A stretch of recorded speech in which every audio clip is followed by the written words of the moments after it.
예, 함께 보실 하나님의 말씀은 시편 84편, 구약성경 시편 84편 10절에 있는 말씀 한 구절만 보도록 하겠습니다.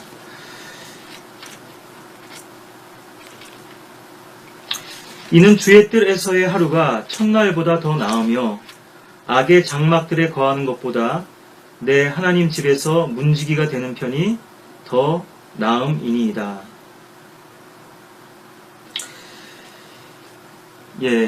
오늘 나눈 하나님의 말씀의 제목은 광야와 왕궁입니다. 광야와 왕궁. 하나님께서는 성경에서 사람들을 불러서 훈련시키기 위해서 광야로 보내시는 그런 광야의 원칙이 있습니다. 이거는 연단과 또 고난의 원칙이기도 한데요. 그래서 왕궁에 거하고자 하는 사람은 광야로 가게 될 것이고, 또 광야에 머물고자 하는 사람은 궁극적으로 광야에 왕궁에 또 거하게 된다고 하는 것인데요. 광야를 통과하지 않은 사울은 그 왕국을 결국 빼앗길 수밖에 없었고, 광야를 경험했던 다윗은 그 왕국을 영원히 지속할 수 있게 되었습니다. 우리가 광야에 처해 있다고 하는 것은 주님께서 우리를 인도해 가시는 그 과정 중에 있는 것이고, 곧 머지않아 주님께서 예비하신 처소, 사망의 그림자의 골짜기를 지나서 푸른 초장이 있는 곳으로 인도받게 되리라고 하는 그러한 소망과 또 약속이 있는 것이고요. 또 이 왕궁은 궁극적으로 우리를 주의 뜰 가운데로 하나님의 집으로 인도하게 될 것이며, 그곳에서 주님께 더 아름다운 경배를 드리고 더 최상의 섬김으로 주님을 섬길 수 있는 그런 자리로 인도받게 될 것이고, 또 그래야만 하는 것이 신앙의 궁극적인 추구이자 또 목표가 되는 것인데요. 귀착점이 되겠죠. 우리가 성경에서 몇 가지 인물들을 통해서 이 원칙들이 어떻게 또 하나님의 다루시는 손길과 역사 가운데서 이루어져 가는지 하는 것들을 살펴보기를 원하는데요. 먼저 첫 번째로는 모세와 파라오가 있습니다. 모세는 파라오의 왕궁에서 미디안 광야로 보내져서 40년간 양떼의 목자로서 훈련을 받았습니다. 그리고 나서야 다시 파라오의 왕궁으로 보내졌는데요. 모세가 두 번째 다시 광야로 보내졌을 때는 60만 명의 이스라엘 군대를 이끄는 여수론의 왕이었고요. 또 이스라엘의 목자로서 40년간 그들을 카나안 땅으로 인도하는 그 목자로서의 책임을 다할 수 있게 되었습니다. 여호수아와 칼렙을 제외한다면 광야의 과제를 통과하지 못하고, 광야에서의 시험을 통과하지 못하고 불평을 일삼고 또 하나님의 권위에 순종하지 못했던 이스라엘 백성들은 다 광야에서 쓰러질 수밖에 없었고 소멸될 수밖에 없었죠. 그리고 오직 광야에서 태어난 자들만이 젖과 꿀이 흐르는 카나안 땅에 들어갈 수가 있었던 것입니다. 히브리서 11장 24절부터 27절에 보시면은 믿음으로 모세는 장성하여 파라오의 딸의 아들이라 칭함을 거절하고 파라오의 딸의 아들로 입양이 되었었던 거죠. 잠시 동안 주의 낙을 누리는 것보다 오히려 하나님의 백성과 함께 고난받는 것을 택하였고, 그리스도의 능력을 이집트의 보아들보다 더 큰 재물로 여겼으니 이는 그가 상 주심을 바라보았습니다. 믿음으로 그는 왕의 노여움을 두려워하지 않고 이집트를 떠났으니 이는 그가 보이지 않는 분을 보는 것처럼 견디었기 때문이라. 믿음은 바라는 것들에 대한 실상이요 보지 못하는 것들에 대한 증거라고 히브리서 11장 1절에서 말씀하고 계신데요. 예. 보이지 않는 분을 보는 것처럼 그분 앞에서 그 광야의 연단 과정, 여러분들 한번 생각해 보십시오. 이 40년이라고 하는 세월이 얼마나 긴 세월인지.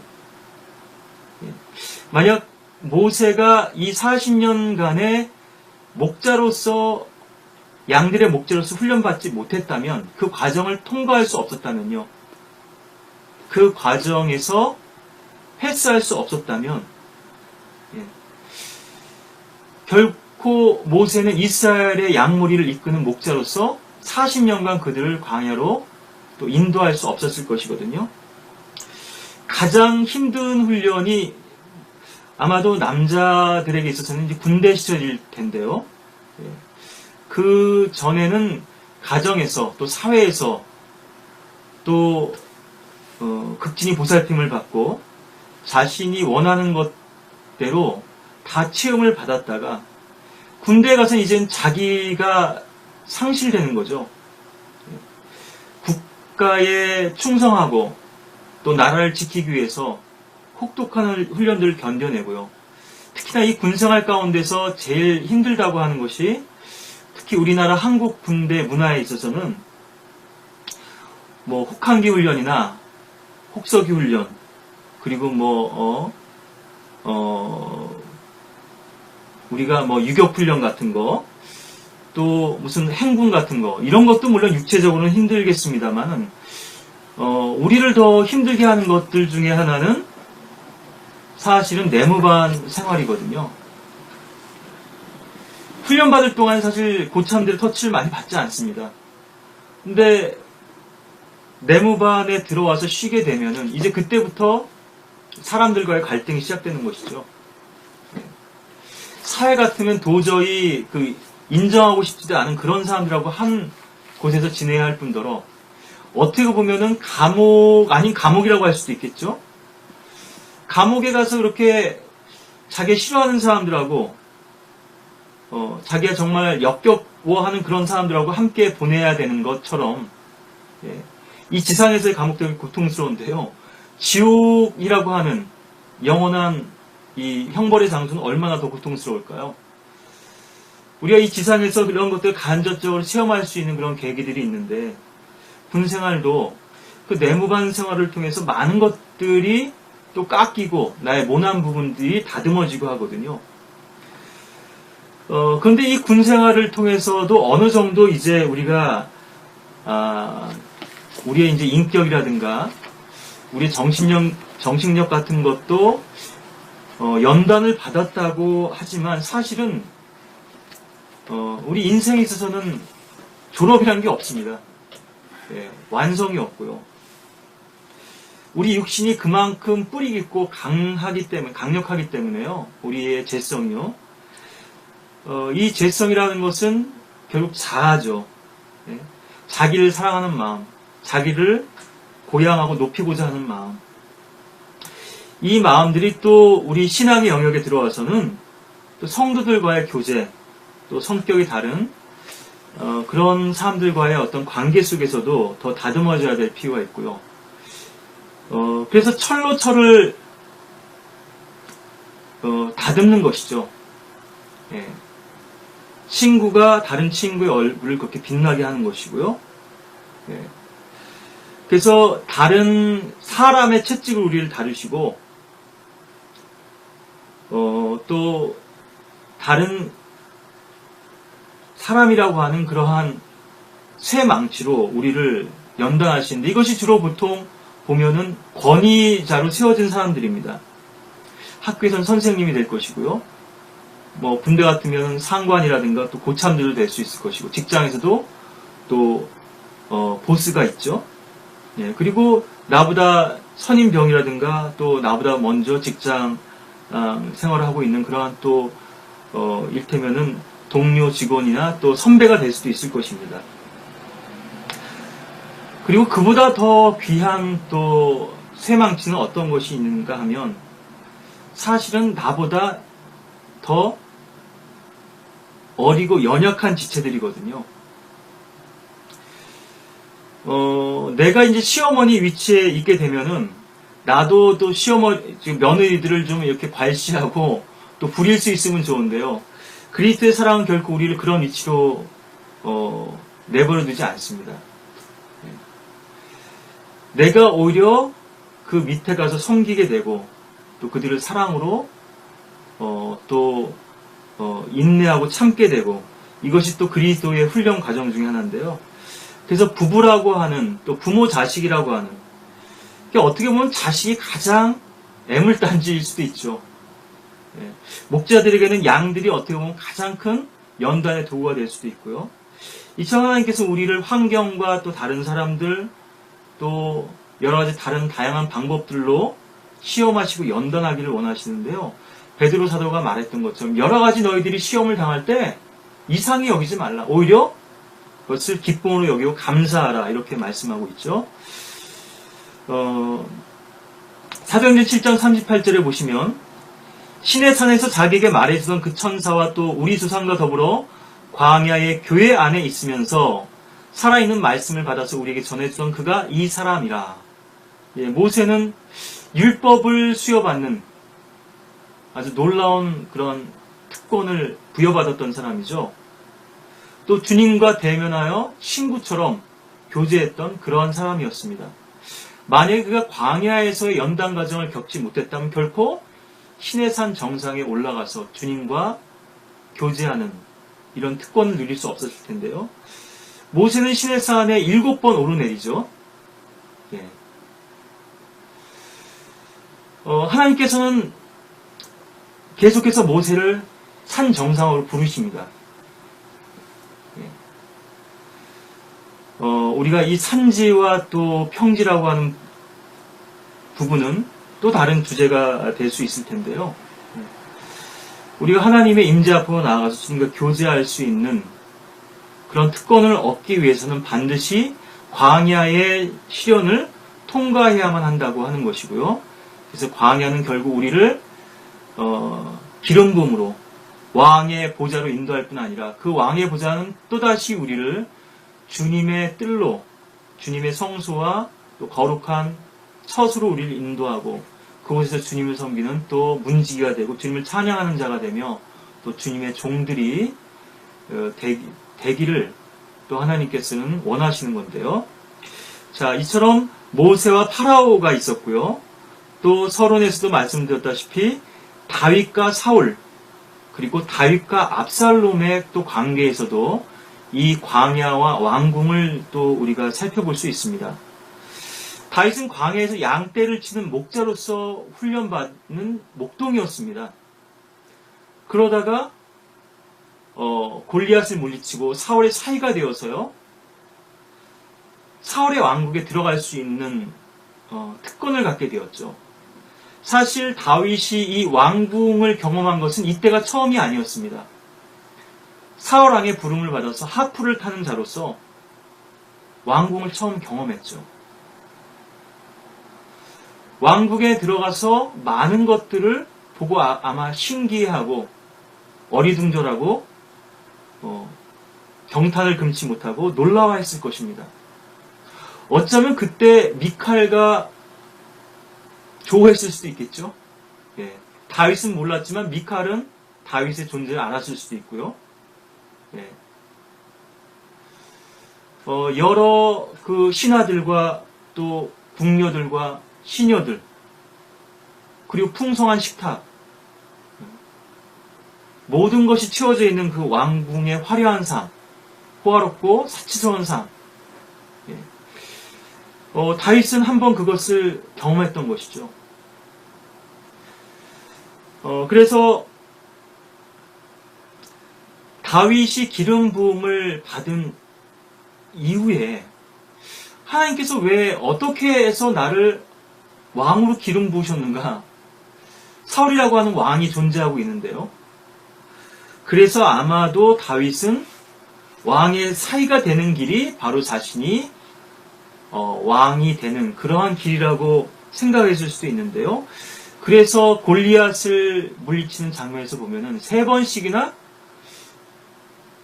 골리앗을 물리치는 자에게 어떠한 영예와 상이 주어지는지를 백성들에게 묻고 재차 확인하는 것을 보게 되거든요. 예. 근데 하나님께서는 그렇게 쉬운 방법으로 다윗을 인도하지 않으셨습니다. 다윗이 왕궁의 문턱 앞에 있었을 때 하나님께서는 그를 다시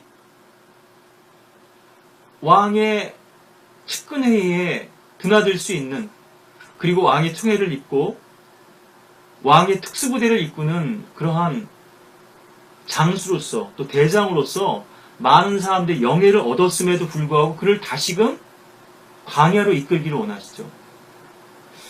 다윗이 처음에 훈련받았던 광야는 골리앗과 같은 그러한 대적도 두려워하지 않고 주님만을, 만군의 주를 신뢰하고 담대히 나가서 싸울 수 있는 그런 용맹한 전사를 만드는 과정이었다면, 다윗을 다시 광야로 보내셨던 주님의 손길은 다윗으로 하여금 그 왕궁을 즐기지 아니하고 오직 주님께서 원하시는, 기뻐하시는 것으로 만족할 수 있는 삶으로 바꿔주신 것이죠.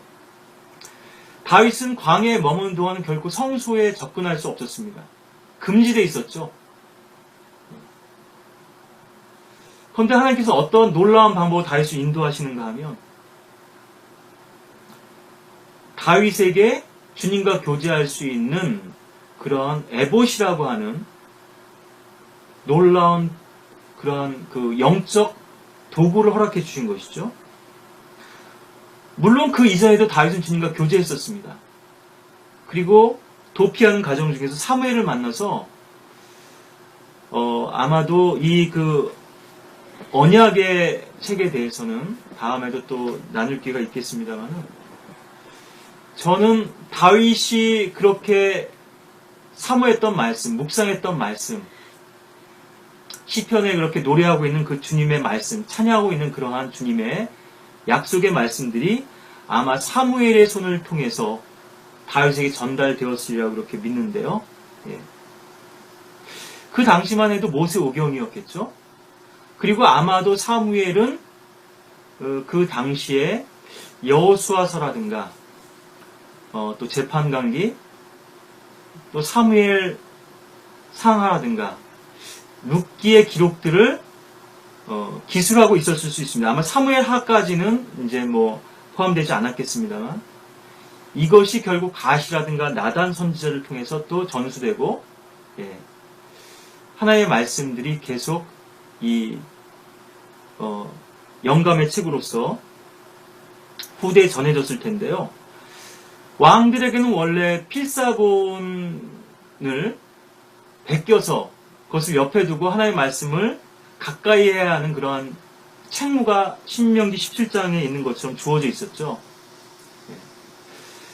다윗은 이런 통치 수업을 받는 이 광야 여정 가운데서 아마도 그 약속의 말씀을 붙들었지 않았겠는가 하는 그런 우리가 추측을 하게 되는데요. 분명히 우리의 시편의 기록들을 보면 다윗은 하나님의 말씀을 지니고 있었죠. 사울에게도 물론 왕에게 주어진 책무로서 그 말씀이 주어져 있었겠지만, 사울에게는 그것은 덮여진 성경이었고 불필요한 책에 불과했지만, 다윗에겐 날마다 그분의 책을 통해서 그분을 만나고 교제하는, 자신의 사모하는 그러한 책이 되었던 것이죠. 그렇게 해서 이 광야의 삶을 통해서 주님을 사랑하는 법을 배웠던 것이고, 고난과 연단 속에서 주님을 의지하는 법을 배우게 됐던 것인데요. 그런데 이 다윗이 다시금 압살롬이라고 하는 그러한 하나님의 징계의 도구를 통해서 다시금 광야로 보내지죠.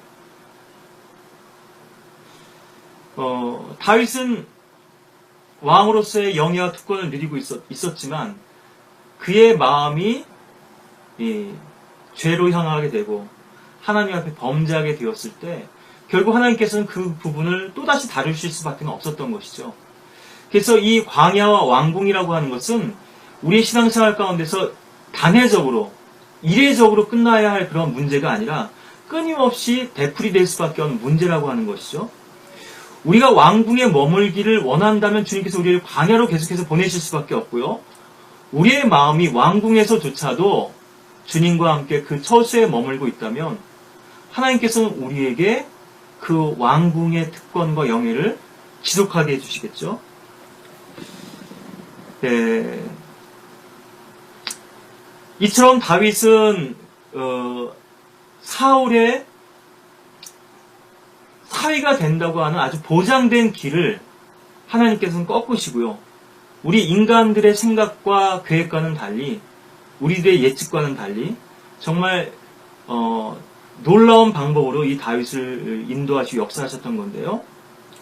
자, 이 광야에서 또 다윗은 혼자만이 아니라 600여 명이라고 하는 무리와 함께요, 고난을 받았고 또 다시 왕국을 차지하고 헤브론에서, 이 헤브론은 자주 말씀드리지만 펠로우십이라는 의미를 가지고 있는데, 커뮤니온이라고 하는 의미를 가지고 있는데 영교죠. 주님과 영적 교제죠. 그곳에 거하게 됐었고요. 예. 바로 그렇게 동고동락했던, 같이 광야에서의 고난을 경험하고 연단을 겪고 또 십자가를 배웠던 그들이 결국은 그 왕국을 공고히 하고 확립하는 그러한 신하들이 되었고 또 동지들이 되었고 또 동역자들이 되었다고 하는 것을 또 우리는 여기서 발견하게 되죠. 이 광야에서의 삶은 결코 외로운 삶이라고만 할 수 없고요. 또 이 광야는 궁극적으로 우리들에게 하나님의 보장된 복을 예비해 주신 그런 놀라운 축복의 통로와 또 장소가 된다고 하는 것을 우리가 알 수 있는데요. 자, 그래서 결국 다윗은 하나님의 언약궤가 있는 예루살렘으로 다시 돌아올 수 있게 되었고, 주님 앞에 기쁨으로 주님과의 관계를 회복하고 교제를 회복하고 이전보다 더 아름다운 경배를 드릴 수 있게 되었고, 성전 건축을 위한 모든 준비들을 또 갖추게 되었죠. 세 번째로는 엘리야와 아합이 있는데요. 엘리야 선지자는 왕궁에 있는 아합에게 수년 동안 비가 내리지 않은 것을 경고하고, 크리스네가에서 까마귀를 통해 또 사르밧에서 과부의 손길을 통해서 하나님의 능력으로 보호받았습니다. 그렇지만 왕궁에 거하던 아합은 물을 찾기 위해서 메마른 땅을 두루 다녀야만 했고요. 엘리야는 이세벨을 피해 광야로 하룻길을 가서 죽기를 구하였지만 다시금 천사의 공급을 받고 하나님의 산 호렙에 있는 신의 광야로, 호렙이 있는 신의 광야로 보내져서 연단을 받고 주께로부터 새로운 사역을 부여받고 주님을 섬기는 그 사역을 지속할 수가 있게 되었죠. 그래서 엘리사에게도 기름 붓고 예후에게도 기름 붓고 하사엘에게도 기름 부으라고 하는 이런 사명을 받게 됐는데요. 엘리야는 그처럼 질고에 익숙한 사람이었고요. 또 아무것도 보장된 것이 없는 삶을 살았음에도 불구하고 주님께서 모든 피어들을 채워주셨지만, 아합은 모든 것이 채워져 있는 왕궁에서도 결국은 만족하지 못하고 계속해서 헛된 우상들을 찾고 또 우상들을 숭배하면서 저주받은 삶을 살 수밖에 없었고, 마지막 최후를 비참하게 또 전쟁터에서 병거 위에서 고통 가운데 마무리해야만 했던 것이죠. 우리가 과연 엘리야의 삶과 엘리야의 길을 걷고 있는가, 아니면 아합처럼 왕궁의 삶을 추구하고 있는가? 계속 대비되는 이 광야와 왕궁의 법칙 가운데서 이 두 명의 두드러진 인물들, 아까 압살롬에 대한 부분은 잠깐 제가 그 설명을 안 하고 넘어갔습니다만, 결국 압살롬은 광야를 겪지 않고 하나님의 다윗과 연단을 겪지 않고 왕이 되려고 했기 때문에, 아도니아도 역시 마찬가지죠. 결국 왕광과 왕국을 잃어버리고 비참한 삶을 마감하게 되는 그런 최후를 맞게 된 것이죠. 자, 네 번째로는 다니엘과 느부갓네살이 있는데요. 우리 다니엘서 5장 20절과 21절에 보시면 그의 마음이 높아지고 그의 생각이 교만으로 완고하여짐으로, 지금 느부갓네살 얘기죠. 그가 그의 왕자에서 폐위되고 그의 영광을 빼앗겼으며, 이 왕자라고 하는 것, 이 왕관이라고 하는 것, 왕궁에 거하게 된다고 하는 이 사실은 우리들에게 겸손을 배우게 하시기 위한 또 다른 하나님의 시험일 뿐인 것이죠. 그것이 보장된 자리, 우리가 그것을 누리고 즐기고 또 우리가 다른 사람에 불림해야 될 그러한 자리가 아닌데요. 하나님께서 우리를 높여주셨다면 그것은 사실 우리를 더 겸손케 하시기 위한 그런 수단인 것이거든요. 근데 대부분의 사람들은 높여지면 마음이 주님에게서 떠나고 자기로 채워져서 결국은 끈 모를 추락을 하게 되는 것이죠. 그처럼 교만으로 폐위되고 영광을 빼앗겼는데 사람들의 아들들로부터 쫓겨나서 그의 마음이 짐승들과 같이 되고 그의 처소는 들나귀와 함께 있으며 그가 소처럼 풀로 먹고 그의 몸이 하늘의 이슬로 젖었으니 이는 그가 지극히 높으신 하나님께서 인간들의 왕국을 치리하시고 그분께서 원하시는 사람은 누구든지 그 위에 지명하시는 것을 알 때까지였더라.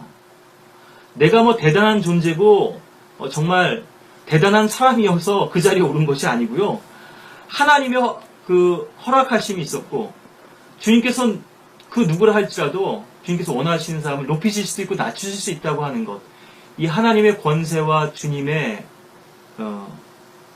이 역사를 몰랐기 때문에, 그것을 인정하지 않았기 때문에 결국 느부갓네살은 미치광이가 되고 또 들짐승처럼 돼서요,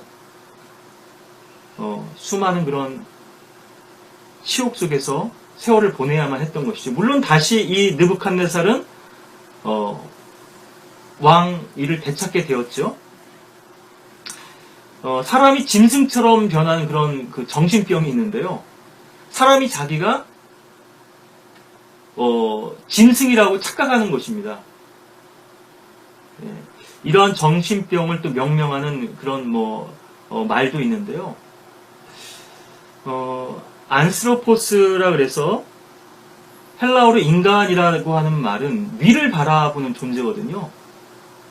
하나님을 바라보고 주님을 섬기는 그러한 위치에 있을 때 인간은 가장 고상하고 영예로운 존재가 될 수 있는데요. 결국 땅의 것들을 바라보고 위를 소망하지 아니하고 자기에게 집착하게 될 때 결국은 인간은 파멸하게 되는 것이죠. 다니엘은 왕궁에 거하였고 또 왕의 다음 가는 그런 총리로서 모든 권세를 누리고 있었지만 그의 마음은 창문을 열고 하루에도 3번씩 주님과 기도하고 교제하는 그것을 가장 고상한 삶으로 여겼고 또 그것을 가장 귀하게 여겼던 것이죠. 왕의 서명이 확정되고 자기가 그것으로 인해서 사자굴에 던져질 운명에 처해졌다는 사실을 알면서도 담대하게 그렇게 행한 것인데요. 반면에 느부갓네살은 왕위에 앉아 있었지만 결국 그 마음이 높아져서 하나님께서 그를 또 폐위하시는 이러한 또 심판을 받을 수밖에 없었죠. 5번째로는 침례인 요한과 헤롯인데요. 누가복음 1장 80절에 보시면은 그 후 그 아기는 자라서 영 안에서 강건해지고 그가 이스라엘 앞에 나타나는 날까지 광야에서 지내더라. 침례인 요한은 이스라엘 앞에서 이스라엘에게 메시아를 증거하는 그 책무를 맡기 전에 왕의 선두주자로서 주의 길을 예비하는 그러한 선지자의 사명을 맡기 전에 먼저 광야에서 훈련받아야만 됐던 것이죠. 예수님의 공생애가 30세, 약 30세부터 시작됐으니까요. 예수님보다 6개월 먼저 태어난 침례인 요한 역시나 그가 광야에서 외치는 자의 소리가 돼서 회개하라 천국이 가까웠느니라. 아마 그 사역이 예수님의 공생의 전 적어도 6개월 전, 또 그보다 좀 더 앞선 시점이 될 수도 있겠습니다만은, 그렇다면, 레위 제사장으로서요, 이 침례인 요한은 30세에 이미, 제사장으로 섬길 수 있는 그러한, 특권을 타고난 사람이었죠. 그럼에도 불구하고 그 당시에는 주님을 섬길 수 있는 성전이 정결케 되지 못한 상황이었습니다. 종교 지도자들에 의해서 더럽혀지고요.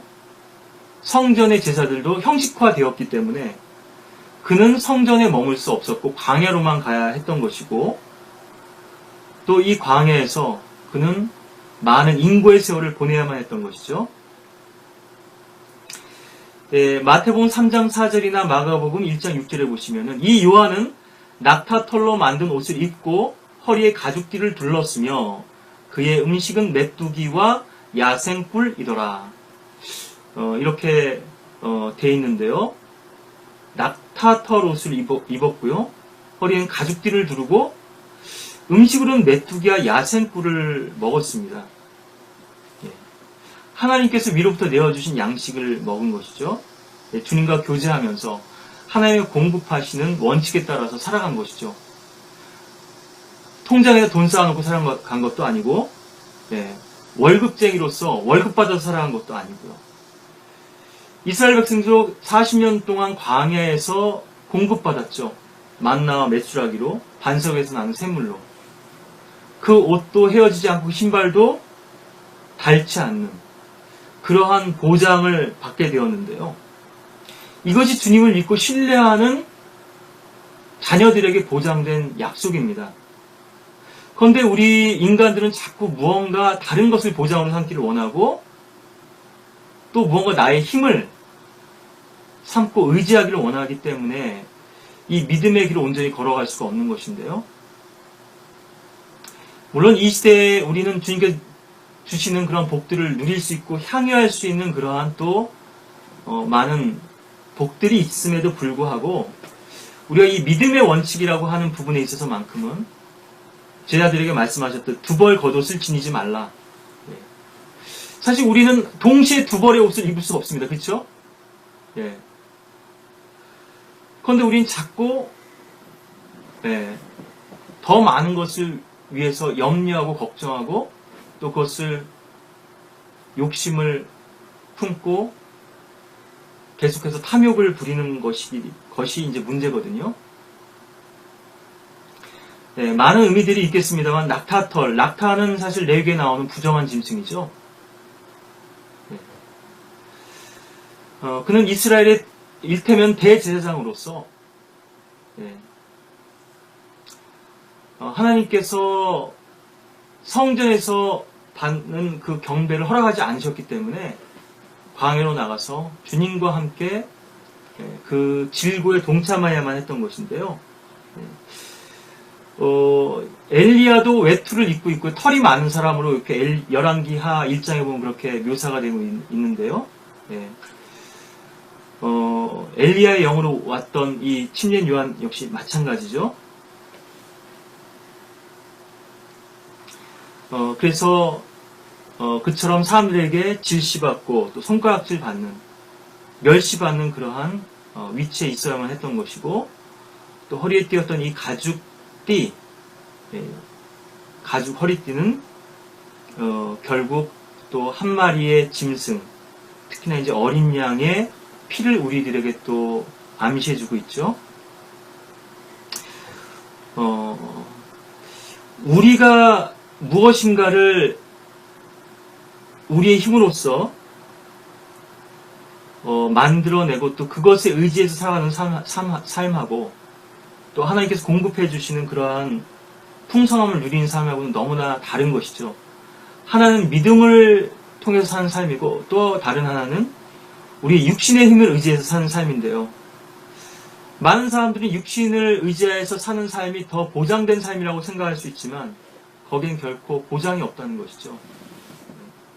그래서 메뚜기와 야생뿔로 양식을 삼았던 이 침례인 요한처럼 우리도 주님 앞에서 늘 광야로 나가서 주님께서 주신 만나와 메추라기로 배부를 수 있고 만족할 수 있는 그런 삶을 살아야 할 텐데요.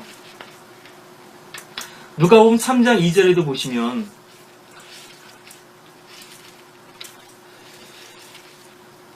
안나스와 카야파가 대제사장들로 있을 때에 하나님의 말씀이 광야에 있는 사카랴의 아들 요한에게 임하니라.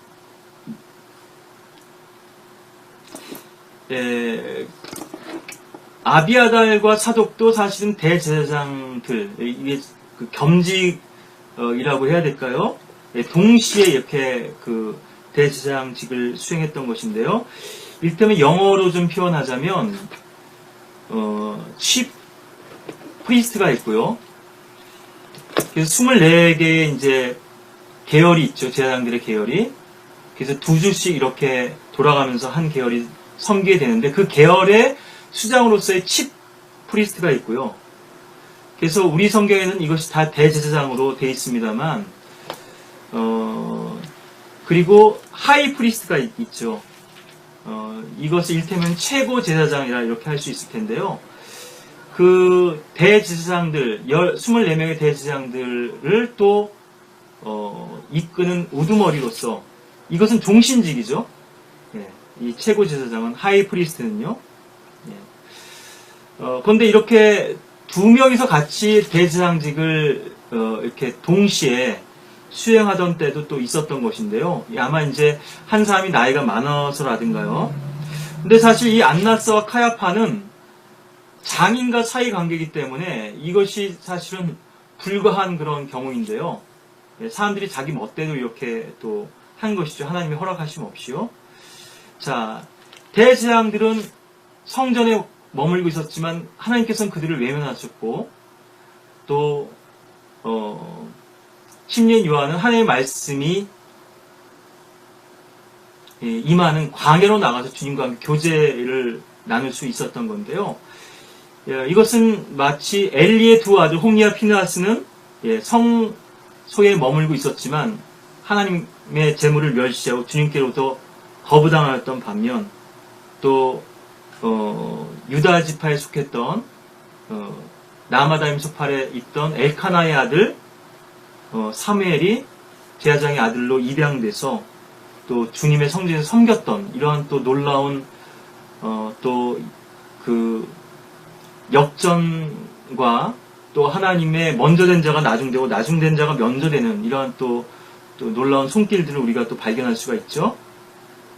누가복음 3장 3절 4절 6절에도 보시면 그가 요단강 주변에 있는 온 지방에 가서 죄들을 사함받은 것으로 인하여 회개의 진리를 전파하니 이는 선지자 이사야의 말씀에 즉 기록된 바와 같으니라. 말씀하시기를 광야에 외치는 자의 음성이 있어 주의 길을 예비하고 그의 길을 곱게 하라고 하는도다 하였더라. 마태복음 11장 7절과 8절에서도 보시면 그들이 떠나간 후 예수께서 무리에게 요한에 관하여 말씀하기 시작하시더라. 너희가 무엇을 보려고 광야에 나갔더냐? 바람에 흔들리는 갈대더냐? 아니면 너희가 무엇을 보려고 나갔더냐? 부드러운 옷을 입은 사람이더냐? 보라, 부드러운 옷을 입은 사람들은 왕궁에 있느니라. 침례인 요한은 거친 옷을 입고요. 낙타털 옷을 입고 거친 삶을 살았죠. 자기에게 포근한 잠자리 아늑한 가정에서 머문 것이 아니라 광야에서 머물었고요. 머리 들 곳조차 없었던 인자처럼 그렇게 정처 없이 떠도는 삶을 살았고 주님께서 인도하신 삶을 살아갔던 것이죠. 우리의 삶같이 보드라운 포근한 잠자리가 아니고요. 우리가 좀 영적으로 적용해 보자면 사실 우리에게 거친 말들을 하고 상처를 주는 말들을 하는 말씀의 사역자들이 우리는 더 존귀히 여겨야 하는 것이죠. 우리에게 사탕 발림을 하고 아주 정중한 말과 그럴듯한 언변으로 달콤한 말들로 다가온 사람들을 우리는 사실은 경계해야 하는 것입니다. 그렇지 않고는 결코 우리가 십자가를 배울 수 없기 때문이기도 하고요. 많은 미혹이 그러한 달콤한 말들에 숨겨져 있기 때문이죠. 여섯 번째로 예수님과 빌라도를 보면요.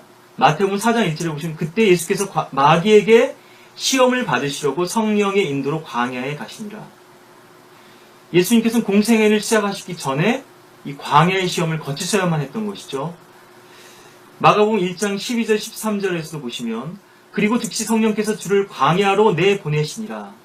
주께서는 광야에서 40일을 계시면서 사탄에게 시험을 받으셨고 또 들짐승들과 함께 계시니 천사들이 주를 섬기더라.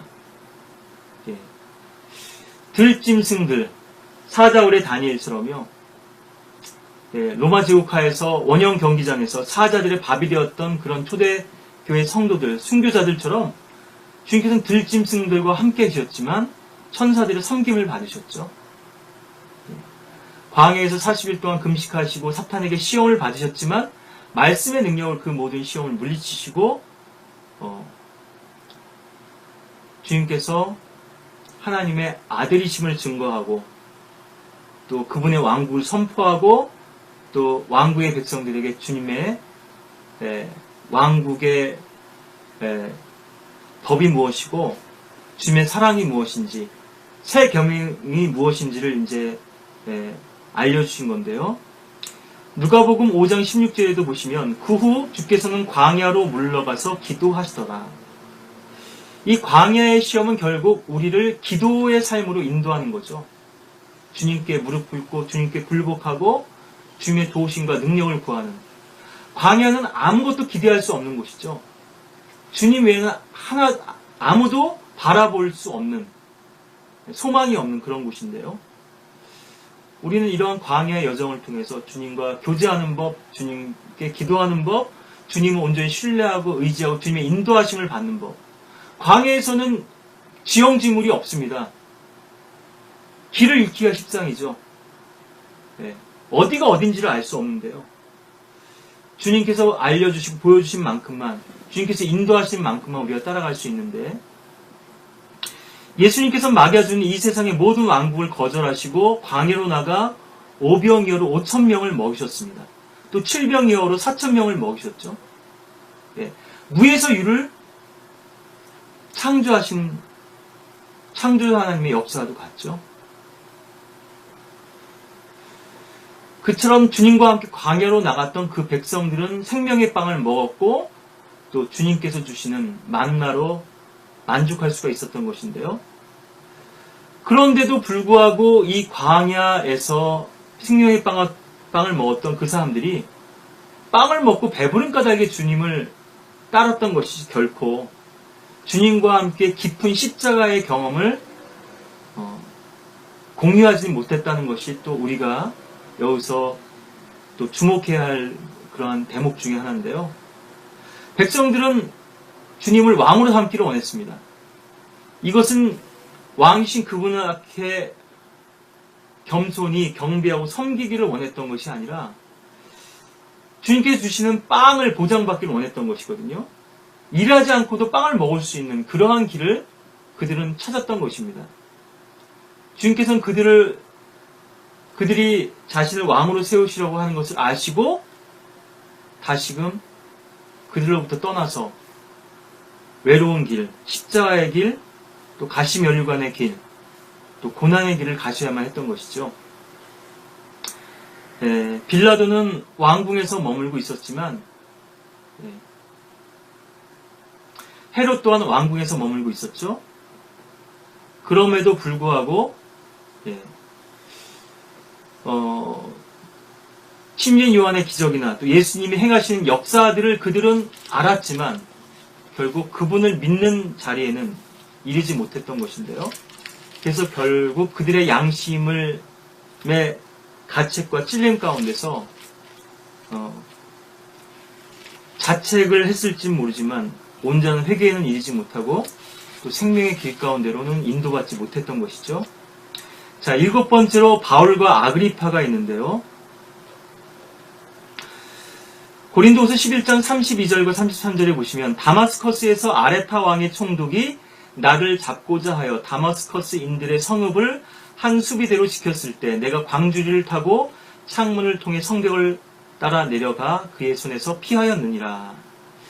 이렇게 돼 있죠. 사도행전 9장 25절에서는 제자들이 밤에 그를 데려다가 광주리에 담아 성벽으로 달아내리니라. 이렇게 돼 있고요. 또 갈라디아서 1장 17절과 18절에 보시면 또 나보다 먼저 사도가 된 그들을 만나려고 예루살렘으로 올라가지 아니하고 다만 아라비아로 갔다가 다시 다마스커스로 돌아갔노라. 그리고 나서 3년 후에 내가 베드로를 보고자 예루살렘으로 올라가서 그와 함께 15일간을 지냈으며, 그래서 이 사도 바울의 행적이 바로 이 다마스커스에서 아라비아로 다시 다마스커스로 그리고 예루살렘으로 향하는 것을 볼 수 있죠. 광야에서 왕의 도성인 예루살렘으로.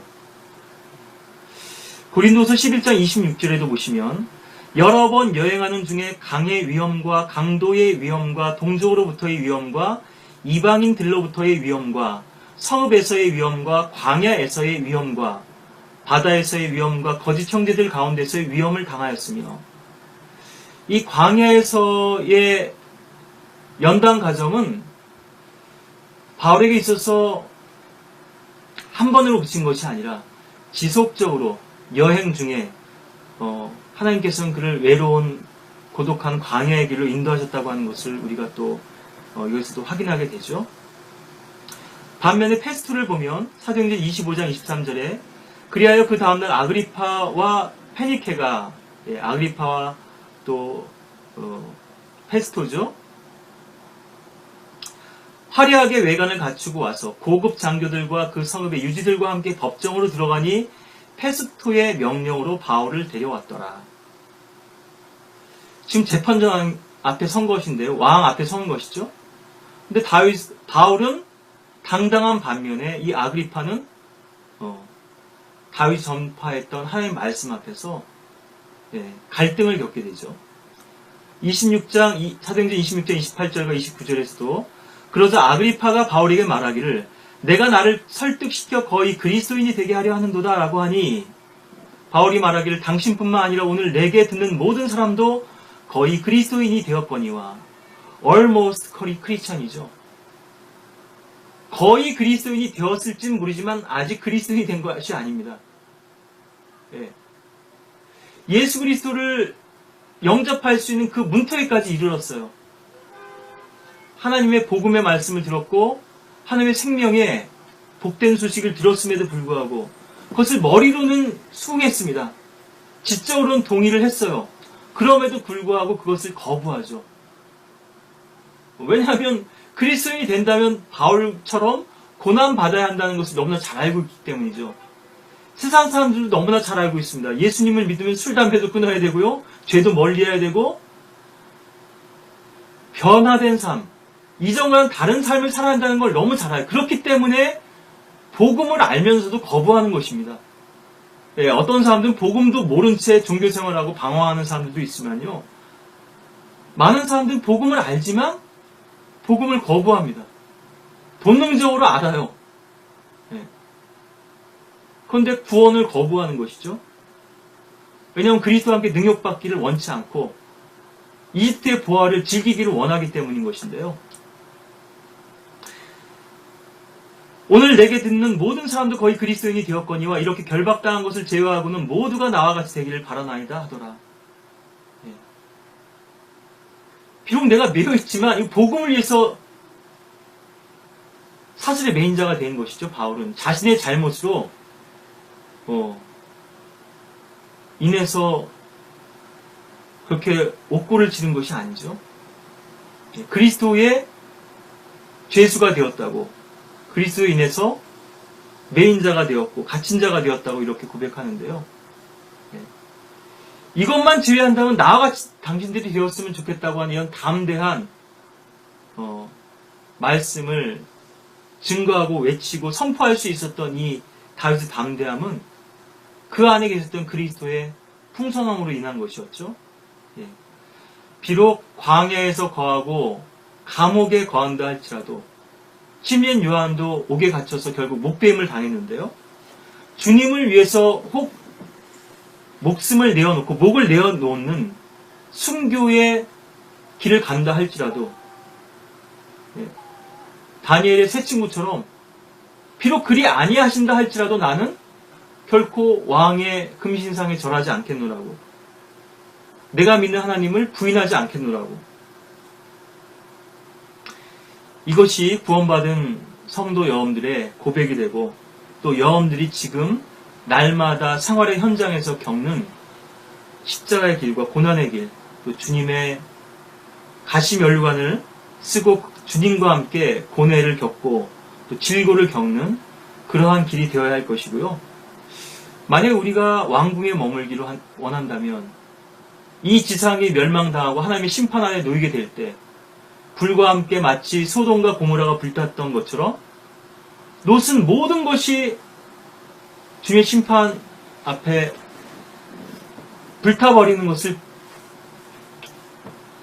바라봐야만 했던 것이죠. 롯의 처처럼이요. 롯의 아내처럼. 여러분들의 보화를 하늘나라에 쌓아놓는다면 거긴 좀도 먹지 않고 도둑도 없고 썩지 않는 영원한 보화를 여러분들이 얻게 될 것이고, 왕같은 제왕들로서 주님과 함께 천년 동안 왕노릇할 뿐만 아니라 영원한 그 상급을 받게 될 것이지만요. 여러분들이 이 지상에 여러분들의 보화를 쌓아놓게 된다면 결국 이 지상의 멸망과 함께 여러분들이 의지하고 붙들었던 그 모든 것들은 다 소멸되고 불타버리는 그런 비참한 그런 낭패를 보게 되겠죠. 오늘 제가 7가지 인물을 대비해서 바울과 아그리파, 또 페스토가 될 수도 있고요. 예수님과 빌라도, 시몬 요한과 헤롯, 또 다니엘과 느부갓네살, 엘리야와 아합, 다윗과 사울, 아니면 다윗과 압살롬, 또 모세와 파라오, 이 외에도 더 많은 예와 경우들이 있겠습니다만, 우리가 주의 뜰에 거하기를 원한다면 주님께서 우리를 광야를 통과해서 왕궁으로 인도해 주시겠지만, 주님과 영원한 통치로 인도해 주시겠지만, 우리가 스스로 왕이 되고자 하고 왕으로 군림하려고 하고 주님을 내어쫓게 된다면 문학이라든가 많은 드라마에도 담기는 소재인데요. 왕을 쫓아내버리죠. 왕궁에서부터요. 그렇다면 주님께서는 결국 다시 돌아오셔서 반역자들을 처단하시고 물리치시고 그 보좌에서부터 그들을 내어쫓게 되실 텐데요. 이것은 예언적으로 또 주 예수 그리스도의 재림으로와 함께 성취되겠지만, 우리가 영적으로 적용한다면 만일 우리가 주님을 내쫓고 주님의 보좌에 우리가 올라서서 우리 스스로 왕이 되고자 한다면 결국 우리는 반역자로서 처결당할 수밖에 없을 텐데요. 우리가 성경에서 두 인물 또 2가지 경우만을 좀 구약성경에서 찾아봤으면 합니다. 먼저 열왕기상 16장 18절을 보시면요.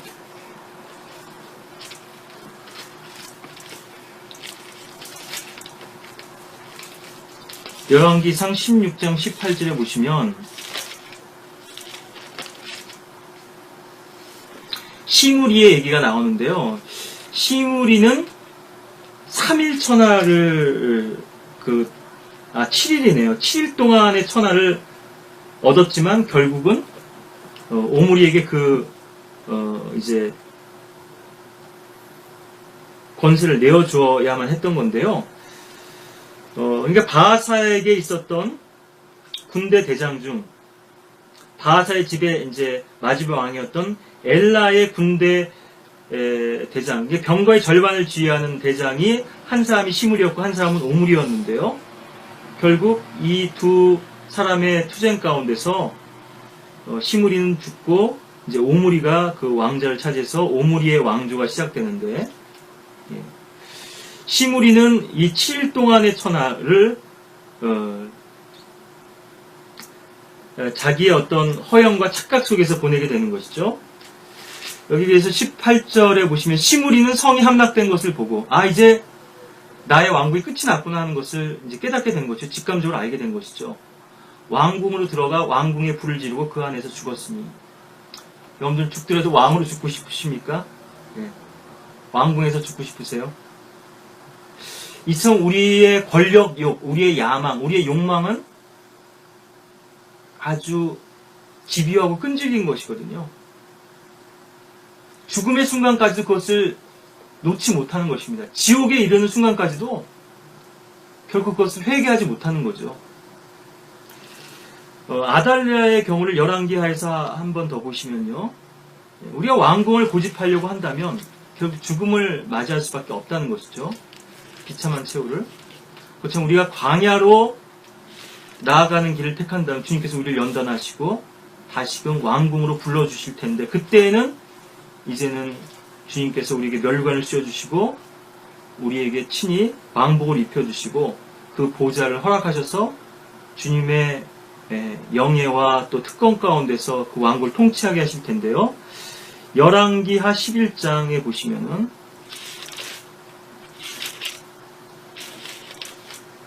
열왕기하 11장 16절 보시면은 사람들이 그녀를 잡았으니 이제 아달랴죠. 이제 대제사장 여호야다가 지금 이제 그 왕의 아들 요아스를 숨겨 두었다가 이제 다시 한번 이제 왕위를 복귀하게 되는 그러한 이제 그 대목인데요. 6년 동안이나 이제 숨어 있었고 이 아달랴는 왕의 모든 씨를 죽이고 자신이 이제 북왕국 오므리의 딸이죠. 손녀일 수도 있고요. 예. 이 남왕국 유다를 장악하려고 하는 이 사탄의 음모 가운데서 이렇게 왕의 씨를 죽이고 왕위에 올랐지만 결국은 주님의 심판 가운데서 멸망당하게 되는데요. 16절 사람들이 그녀를 잡았으니 그녀가 말이 다니는 길을 통해 왕궁으로 들어가 거기서 죽임을 당하였더라. 왕궁으로 들어가서 최후를 맞게 되죠. 끝까지 이 왕위를 이제 고집하고 집착하는 것을 볼 수 있는데요. 14절에도 보시면 보니 보라 왕이 격식을 갖추고 기둥 곁에 섰으며 고관들과 나팔수들이 왕 곁에 섰고 그 땅의 모든 백성이 즐거워하며 나팔을 부는지라. 지금 요아스 왕의 즉위식인데요. 아달랴가 그녀의 옷을 찢으며 소리 지르기를 반역이로다 반역이로다 하더라. 예. 반역은 주님께 우리가 거역했을 때 반역인 것이죠. 예. 자신이 주님의 편에 서 있지 않으면서 자신에 대해서 거역하고 대적하는 것을 반역이라고 하는 것은 이제 어불성설이 되겠죠. 예. 우리 20절에도 보시면 이에 그 땅의 모든 백성이 즐거워하고 성읍이 평온하였으며 그들이 아달랴를 왕궁 옆에서 칼로 죽이니라. 예. 결국 왕궁 안으로도 들어가지 못하고요. 예, 물론 이탈릭으로 비사이드 더 킹스 하우스가 비사이드라는 말이 이탈릭으로 되어 있긴 합니다만 예, 왕궁 옆에서 최후를 맞이하게 되죠. 하나님께서 우리를 왕궁으로 인도하시기 전에 반드시 광야를 거치게 하기를 원하시고 또 우리가 높임을 받기 전에 먼저 주님의 능하신 손 안에서 겸손을 배우기를 원하십니다. 그래서 권위 아래서 순복을 배우지 못한 사람은 결코 권위자로 세워질 수 없다는 말을 워치만 리도 하고 있는데요.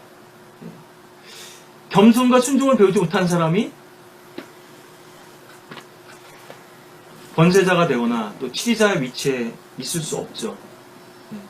참 아이러니한 것은요. 정말 주님을 겸손히 섬길 수 있고 주님을 잘 섬길 수 있는 사람, 주님의 발치에 앉아서 그것으로 만족할 수 있는 사람은 주님께서 목자로 세우시거나 이렇게 높여주시는 반면에 참 아이러니한 것은 자신은 높아지기를 원하는 사람들은 주님께서는 권위 아래 두신다고 하는 것이거든요. 이게 목자가 될 수 있는 자질을 갖춘 사람들이 많지 않은데요. 사실 목자의 자질을 갖춘 사람들은 그 어떤 권위 아래서도 잘 섬길 수 있는 사실 사람들이거든요. 그런데 어느 순간 목자가 된 다음부터 이 하나님의 권위 아래에서의 어떤 겸손을 망각하고 섬김을 망각하게 되면은 하나님께서는 그 사람들을 다시금 혹독한 시험으로 연단하시는 것을 우리가 보게 되는데요. 백성들을 떠나가게 하시는 방법도 있고요. 왕이면 뭐합니까? 백성들이 없는데요. 북왕국 이스라엘에서 계속 히스키야의 왕국, 유다 왕국으로 백성들이 옮겨오죠. 여호사밧의 왕국으로 옮겨오죠. 유다의 왕국으로요. 아사의 왕국으로 옮겨오죠. 금송아지 섬길 수 없으니까요. 근데 자신이 높임받기 원하고 자신이 금송아지가 되기를 원하는 사람들은 결국은 하나님의 심판 가운데서 그 권세를 빼앗길 수밖에 없는 것인데요. 이것이 왕들에게뿐 아니라 이 시대의 목자들에게도 또 주요한 교훈이 되기를 원하고 사역자들에게도요. 또 사역자가 되기를 원하는 분들에게도 먼저 내가 어떠한 상황에서든지 겸손과 또 순종을 배울 수 없다면 목사가 될 수는 있습니다. 설교자가 될 수는 있습니다. 내가 고집하고 억지로 그렇게 내가 그렇게